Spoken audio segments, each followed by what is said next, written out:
I think other people know before you know that you're gay. Let me explain how. This is my experience. I mean, I don't think I was going on the world as a little third grader, like, I am gay, and I know I am gay because I can conceptualize it. My brain can't conceptualize that, right? I don't think I was walking in the world like that. I do remember, though, saying this as a little third grader. I remember saying this, and it's innocent. You know, you're like, I remember saying this. I don't care who I have my first kiss with, even if it's a girl or a boy. Like, I don't care. I just want to have my first kiss. You know, like that hopeless romantic, like girl crushy. I was super girl crushy, like the boy crazy, I called it. Like, I was super crushy, you know? But, you know, when I was a kid, I only had crushes on boys. But just that specific comment always stood out to me, like, oh, I don't care if I kiss a boy or a girl. I just want to have my first kiss, okay? Third grade. Sixth grade, no idea I am queer or anything like that. And then I'm at this dance and I'm dancing and I see everybody else dancing in the similar way, which was grinding on each other, basically. So I start doing the same exact dance that I see everybody else doing with this other girl. And right away, she's like, whoa, whoa, whoa, I don't want to dance like that, or I don't roll that way. Or she made this fucking thing like, oh, que yo no bailo así, or que no así contigo, or que I don't get down like that, or some shit like that. And I'm like, what? I got so confused because I never got that kind of messaging up until that point. I'm like, what is she seeing that I'm not, like, what am I missing here, you know? So whatever gay vibe I was giving off, like, I was confused also because I was seeing other people grind with each other and she was also grinding with other girls. So I was like, what's the big idea with me grinding with her if she's grinding with other girls? Like, I didn't see it as a sexual thing. I wasn't trying to be a creep. That's another thing. As a queer woman, I always say that I never want to make a woman feel how a man has made me feel. I haven't felt creeped on by a woman yet. You know what I mean? I know there's experiences of women being creeps. I'm not denying that, okay? But most of the experiences that I have had have been from catcalling, from men just being fucking creeps or not reading the room and just being very fucking persistent. Can I have your number? Can I have it? No. Can I have it? You know what I mean? So I never want to make a woman feel like that. So what's my approach? To not even do anything, you know, or just like to be like super, you know, evasive or like, you know, too like respetuosa demasiado, but I don't think you could be respetuosa demasiado, you know? I will forever be a gallant lady, you know? A gentle lady, a gentleman, a gentle lady, gallant lady, caballerosa. So yeah, Dragtastic can probably help me reclaim my femininity, or can also help me purge some thoughts out into the internet void, for food for thought for YouTube. Nom, consume. You know what? This is a theory that I have about my femininity. I love you, Mom, okay? I love you so much and I would not change you for the world, all right? I have a theory that my caregiver wanted to super hyper feminize me to prevent me from being a lesbian in the future. I know, wild theory, but that's what I think. I think my mom wanted to, like, I just remember that be like the hyper focus on my femininity, like, and not that she was putting makeup on me and stuff like that. Like, obviously I was doing that, but like just like her influence and like, you know, what I saw from her and like, oh my God, I love my mom. If I'm like 10% of the woman she is, I'd be good for life. You know what I mean? Like, hands down to her. She did everything with, she's just, my parents are superhuman. But anyways, so now that I'm here and I don't know, I mean, this is going to get dark, trigger warning. I was drugged in public works in 2021 when I went to go see Magda. So I also feel like that just like sealed my femininity wound, because it's like, ah, fuck, if I already was like dimming my light for the comfort of XY fucking Z, like, you know, like making myself small for the comfort of XYZ, like if I was already doing that after the think, of course I wanted to be even less appealing, you know what I mean? And I'm not saying that I was trying to make myself less appealing for the comfort of others, but maybe, you know, like maybe subconsciously. Hello.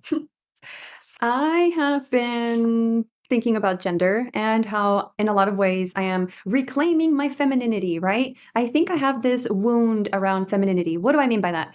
Well, when I was a teenager, I used to be super hyper feminized, like a doll. Like I couldn't leave the house without like a lot of makeup or just done up. You know, I was like a doll, like, you know what I mean? One of my favorite YouTube readers, Black Dove Oracle, one of the readings that I chose, it actually spoke about this. So in the reading, she was asking us to think back to when we first started like dimming our light. Like, when did you first start like covering up or like changing your appearance, right? And I don't know when I started, like, I don't know when or why. So I'm very curious about that, but that's besides the point. Shout out Nonbinary Girlfriend. I'm wearing their shirt and their song, Big and Kind, the song. It's not the song. I feel like all of their songs are the songs. Like, they're all amazing songs. But that song, Big and Kind, talks about like, you know, being kind is not the same as being small. Sometimes being kind requires you to be big and tall. It's so kind of you, blah, blah, blah. So anyways, I was starting to read this. Dragtastic, the legendary book of fun, facts, and fabulosity, right? And I didn't even think about my feminine wound or whatever when I picked it up. I was just like, oh, let me pick up this book. So the foreword is by Panti Bliss. Panti Bliss. And look, I'm illiterate in a lot of this stuff, so I'm going to be like learning this along with whoever is watching this. That's a thing in this world. Like, ahorita, everybody feels like they have to be an expert in everything. And it's like, no, you don't have to be an expert in everything. I know that we have to do our due diligence to be informed about everything, but it's hard to be informed about everything. You know what I mean? So I don't mind saying that I'm going to learn about a lot of this for the first time ever, even though I am part of the LGBTQIA community. And even though I am an ally, a lot of this stuff is new to me. So also, I've been holding this so I can do this because you know how the conservative talking point out there is like, the drags are reading to your children. Do you want this person reading to your children? And it's like, okay, like, do you want this person reading about drag to anybody? I don't know. As a therapist and like counselor, I haven't worked with kids, and I don't know if that's my population of interest. Like, you know what I mean? Yet. But anyways. Hi, this is Lalo, reading to you from Dragtastic book, The Foreword by Panti Bliss. Drag is more popular than ever right now. It's having a cultural moment, and like they have moment italicized. I thought that was cool, like moment, like she is the moment, like moment. And she is the moment. Now come on now. So drag is more popular than ever right now. It's having a cultural moment. You can't swing a lace front wig within 200 yards of a gay bar these days without taking out a couple of baby drags, and good for them, because drag is fun. It's inherently punk, an act of defiance, a two fingers to social expectations, and that's always exciting. It's a kind of superpower. Drag queens were often the kids who spent their school years not drawing attention to themselves. They learnt the fine art of invisibility as a defense mechanism because it was safer to be invisible and go unnoticed. And then one day, they see their first drag queen, and she's not invisible. She's not blending into the background. She's covered in sequins to make damn sure she doesn't. She's demanding attention. She's anti-invisible. She's not terrified a limp wrist will betray her, not trying to suppress any hint of terrifying femininity. And when I read that, not trying to suppress any hint of terrifying femininity, oh my God, I'm Mexican. Calladita te ves más bonita. You look prettier when you shut the fuck up. I mean, that's the best translation that I can think of right now. But since I'm trying to reclaim my femininity, just reading that line, not trying to suppress any hint of terrifying femininity, I'm like, oh my God, maybe this book, Dragtastic, can help me reclaim my femininity in a way or so. It could be one of the things in my toolbox as I am reclaiming my femininity. So let's continue. Hell no. She has taken all the things they tried to sneer out of her and is throwing them back as strengths, as fun. She's giving all the assholes the glittered middle finger, and it's the most beautiful thing ever. It doesn't say middle finger, I added that part. And you want a piece of that, right? Of course you do, girl, but you're confused. Of course you are, Miss Thing. Where do we even start? Well, calm your nerves because Crystal Rasmussen and Richard Williams have put together this fun guide to get you started. Let them lead you gently through a brief history of man-sized feet squeezed into lady-sized shoes with a handy glossary of vocabulary so you won't embarrass yourself by not knowing your tea from your shade. Then let them introduce you to a lineup of classic queens to help inspire you. They'll even help you find the perfect name for the new, more fabulous you. In fact, calling this a mere book is a disservice. It's much more than that. It's a passport to the whole new you. So the idea is to read one page at a time, but I mean, I got a lot of that. Where do we even start? So the part where it says, but you're confused. I want to speak on that. It's hard to speak on this because, okay, I mean, let's fucking talk about it. I don't know about you guys, but when I was a tween or even a fucking kid just growing up, trying to find your sense of self in the world, I was very impressionable. We all were, you know what I mean? Whatever it was for you, that's what it was, And if you weren't, if you just kept in your little corner, then fucking cool for you, dude. That's cool. But I was very not that I was very impressionable, but I went through all these phases, you know what I mean? And I ended up here. But my point is right now, as that line, the opening line said in that book, drag is more popular now than ever, right? Some may say it's safer to come out now, so you see it more. You see more LGBTQIA out, you know, because it's safer to be out, right? Because it's safer to be out, right? It's safer to be out, right?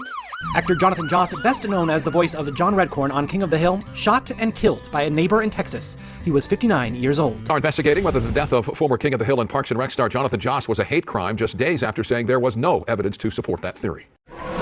There were 932 anti-LGBTQ incidents reported between 2024 and 2025. Imagine all of the ones that do not get reported. There was also a line in there that said that the drag queens learned how to be invisible, but then one day they saw someone that wasn't invisible, right? And turned everything on its head, and it was like punk and shit, you know? So the act of rebellion of being yourself, like, what the fuck? Why is being yourself such an act of rebellion? But it is. It fucking is. It's crazy. It shouldn't be. I think it's so funny that I'm wearing this. But I mean, this is another commentary, like,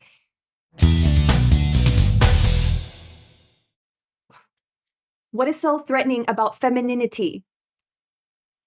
That part about not suppressing the feminine aspects of yourself. And I know I'm not a man that was born, I'm an AFAB, I'm a female assigned at birth. I'm not a man that was born in a man body that has feminine aspects or qualities, or that just presents a little bit more feminine, right? I don't have that experience.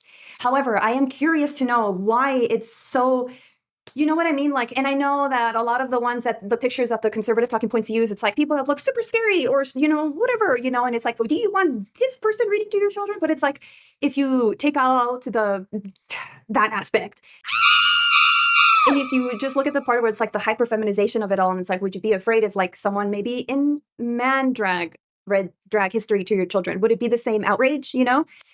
Maybe, because now I'm seeing all the Blair White videos. This is America. I want Jesus and all of the people that she shits on, which, I mean, I also have an opinion on. It's like, you can say your opinion without shitting on people. You know what I mean? Like, without shitting on their appearance. Kind of like Annie Letterman. She's a comedian, but it's like, damn, you can't even be Joe Dispenza without like some. I was saying that you can't even be Joe Dispenza without someone like shitting on your looks. I think she was like shitting on the hairline or something like that. And it's like, damn, dude. I feel like Joe Dispenza is an accomplished person, and like you can't even be an accomplished person without someone shitting on you, which reminds me of Marlon Wayans in that interview he did with Neil Brennan on the Blogs podcast, where he was like, everyone's fair game, you know, like that's how it was in the family, kind of like nobody is safe from comedy, like you're all getting it. So don't get offended, you know?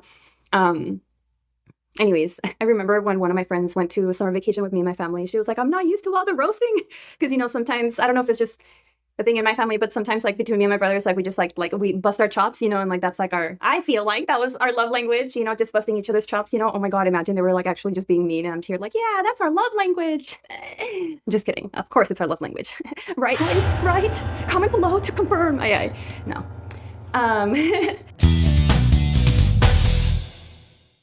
Wait, I have some closing remarks, because last week the topic of gender kind of came up, but like in a relationship sense, like, okay, like me as a queer woman, I have these thoughts, like, and I imagine a straight woman, heterosexual woman would not, like a straight AFAB would not, a straight female assigned at birth would not, you know, assigned female at birth, AFAB.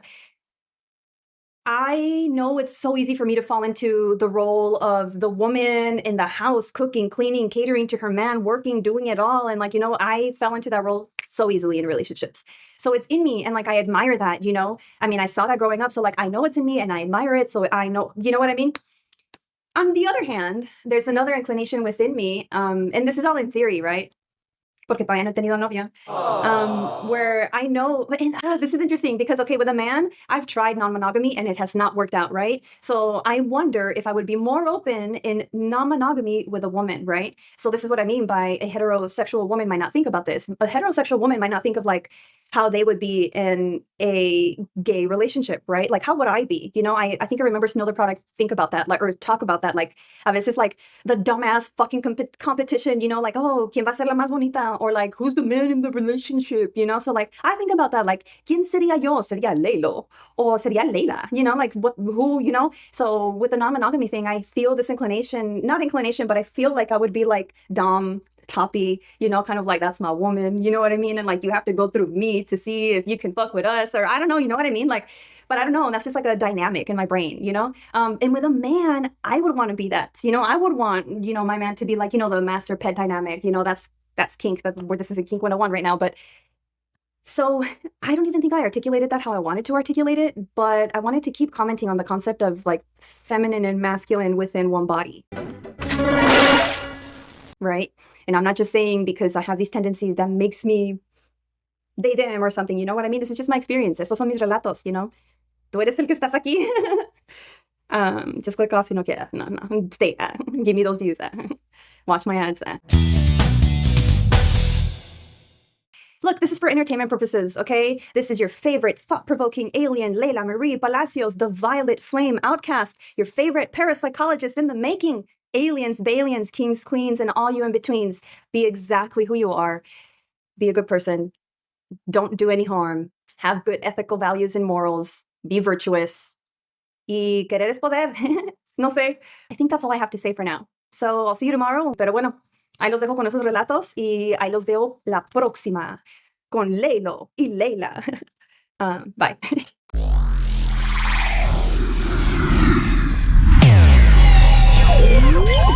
He has landed.